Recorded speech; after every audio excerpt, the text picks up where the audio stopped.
Alan Lichtman is a professor who developed 13 keys to the White House. Using this analysis from his own statements, he believes that he's predicted, I believe, every presidential election since 1984. Yesterday I said 1989. However, he predicted Kamala Harris would beat Donald Trump, and his prediction turned out to be wrong.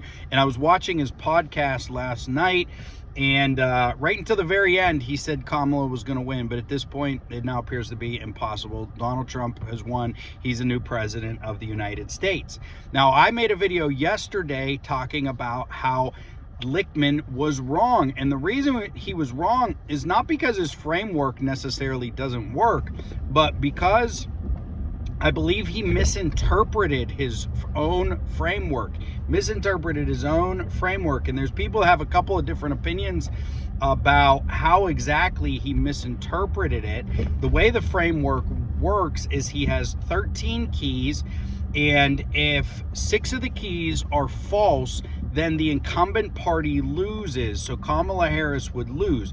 And Alan Lichtman only had 4 of the keys as false. And Donald Trump would have needed 2 more false keys to win. And I believed prior to the election that there were 2 more false keys. The first one was major policy change. Lichtman argued that the Build Back Better infrastructure plan passed by Joe Biden was major policy change. I don't believe the American people viewed that as a major policy change, and I don't think it was legislation that was transformative to the country. He said it was. I believed it wasn't. That would make 5 false keys. And then he said that the United States had foreign military success, and he believed that the defense of Ukraine against Russia qualified as a foreign military success for the Democratic Party, the incumbent administration. And I don't believe that it did. I don't think it resonated that way. I believe your foreign policy success is generally something that the United States was directly involved in, or a war that they were directly involved in and they won or had some sort of satisfactory outcome.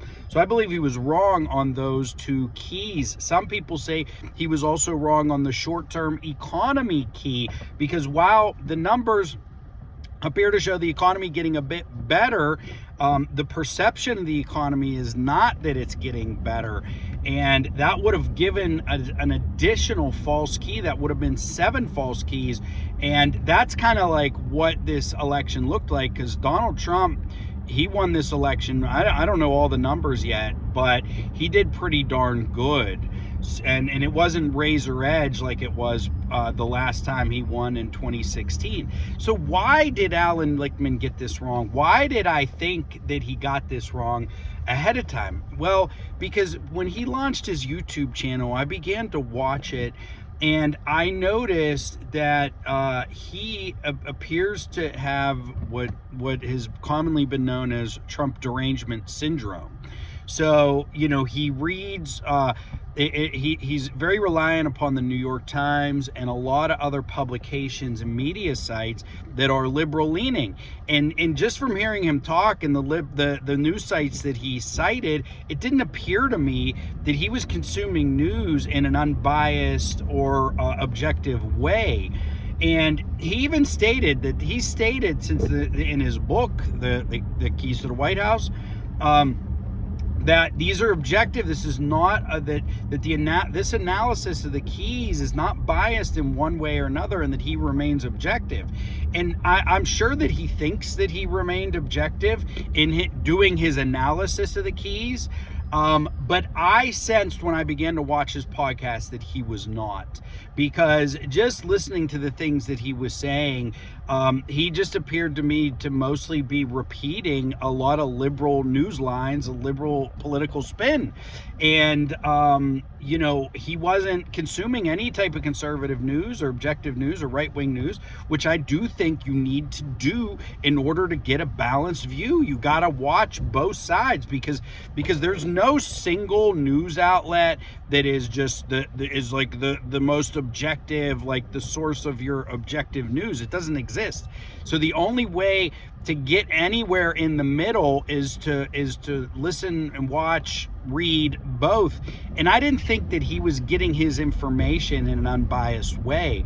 And so I believe that the fact that he was consuming all this liberal media led him to believe that the perception was the economy was getting better, that the perception amongst the American people was that Ukraine, the defense of Ukraine was a huge military success, and also his perception that the Build Back Better plan was this huge, transformative plan. I didn't see it, and I thought he was reaching when he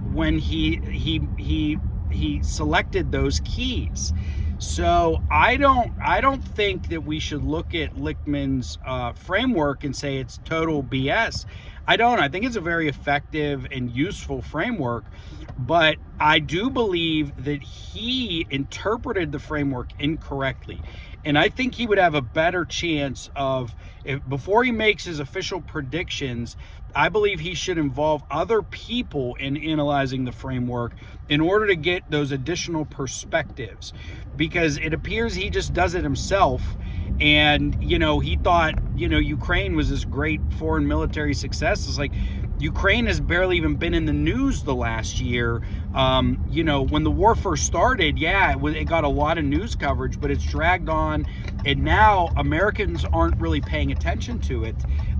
Same with the Build Back Better plan. I didn't think Americans ever thought, I don't think Mr. Lichtman has his pulse on the finger of, have his finger on the pulse of the American people as much as he should.